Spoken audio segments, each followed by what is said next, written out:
the pressure cooked my fears. Now my frontline rhymes moving up from the rear. My dream slash career appear ever so clear. Now I'm able to touch, smell, see, speak, and hear. My fans cheer, my time is finally here. The past, they brought the present, cause the future is near. Anticipation, magnify my motivation.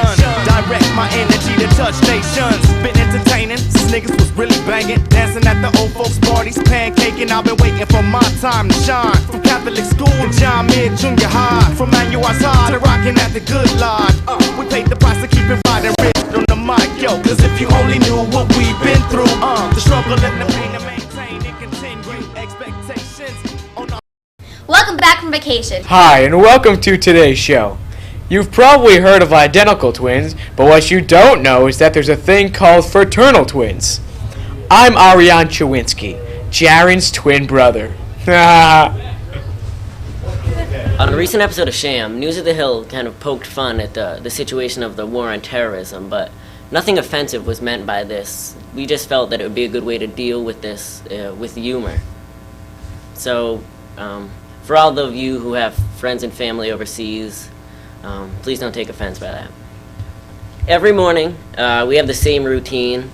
We have the announcements with the Pledge of Allegiance, but not many people actually say the Pledge of Allegiance. And in light of this new war on terrorism, and in support of our American troops that are going over and risking their lives to save ours, because our generation has never experienced a war like this before, Mr.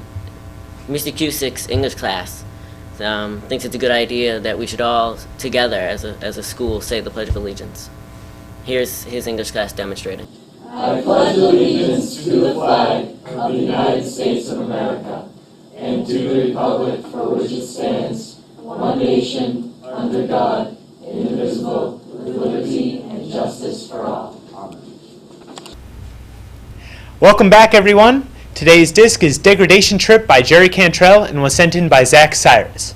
This is Cantrell's fourth solo album apart from his former band Alice in Chains.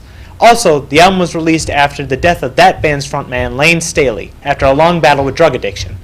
Cantrell's songwriting shines as he seems to exercise Staley's demons on songs such as Bargain Basement Howard Hughes and Locked On.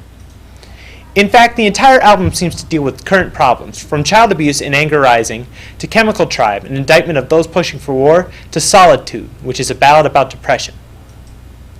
Despite its dark nature, this is a great album from a truly talented singer, songwriter, and guitar player.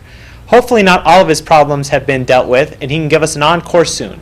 Out of a possible 5 thumbs up, I give this one 4 thumbs up. Hello and welcome to Nath. Today's top story, Homeland Security Council raises terror alert to high. For more on this story, our senior National Homeland Security Terror Alert correspondent, Bob Eustace, is live at the White House. Bob? Thanks, John. On Friday, President Bush's Homeland Security Council upgraded our terror alert status to orange or high alert. Now, the main foreign threats, as you all know, are Saddam Hussein and Osama bin Laden. But our sources tell us that one of the main reasons that we're on high alert now is, well, of course, Anna Nicole Smith. Now, this obesely popular celebrity is considered extremely dangerous. She has an insatiable appetite for destruction as well as fried foods. She plans to poison America's minds with the launch of her new season of the Anna Nicole Show. Now, she's a threat that cannot be underestimated, because she has the power to invade each and every household across the nation and throughout the world. Now, we urge Americans not to watch this atrocity. Now, for all you lucky people who might not know what you're looking out for, Anna is a 36-year-old female, maybe. Height 5'11", weight approximately 10,000 pounds. Blonde hair, blue eyes. Now, again, we urge you all to take the necessary precautions to protect you and your family from this evil being. Back to you, John. Thank you, Bob. In other news, Bush is discouraged that France, Germany, and Belgium, mostly known for their waffles, have refused to aid Turkey in the event of an attack.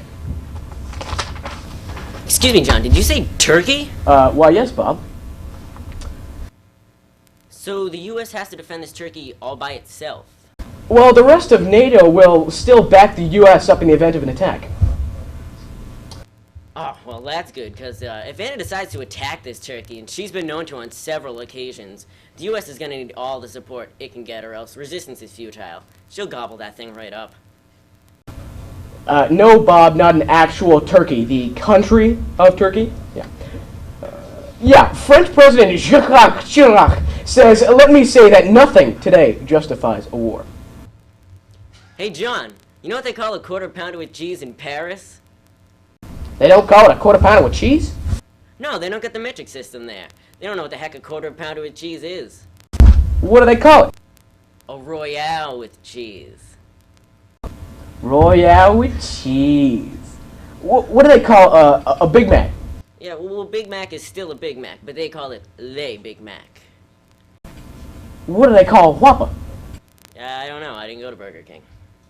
That's great, Bob. Well, we'll see you next time. Till then, for Bob Eustace, I'm John Riggles. We now have clips from the Holocaust Survivor Seminar, which occurred in the library a couple weeks ago. Due to time constraints, we can't show the entire footage, but if you'd like a copy of the tape, please see Mrs. Dowdle.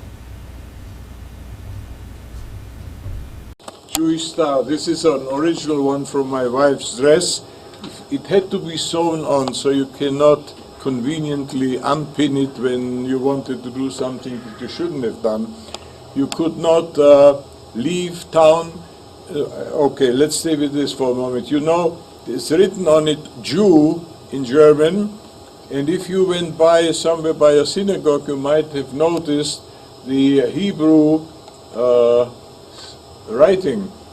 And just to as a mockery, these letters are written in this Jewish style. I mentioned after the first transport came in, and after that, every second, third day, another 1,000 people came. And when these barracks filled up, the Germans decided to separate women from the men.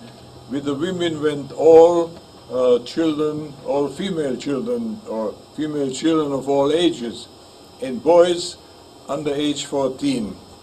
They stayed, the older ones stayed with the father because they also got job assignments.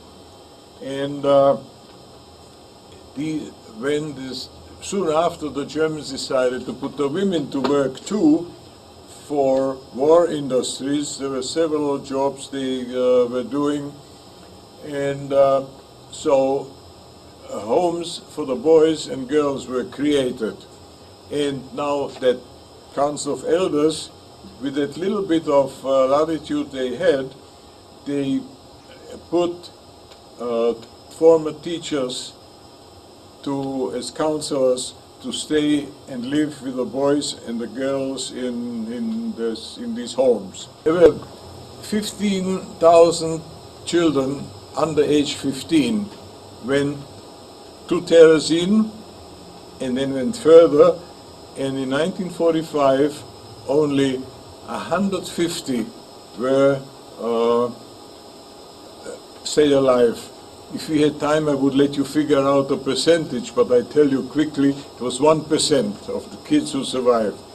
And those who then entered the public schools on their level, age level, were almost there, up there with the kids whose education was never interrupted. So that's one up for the teacher.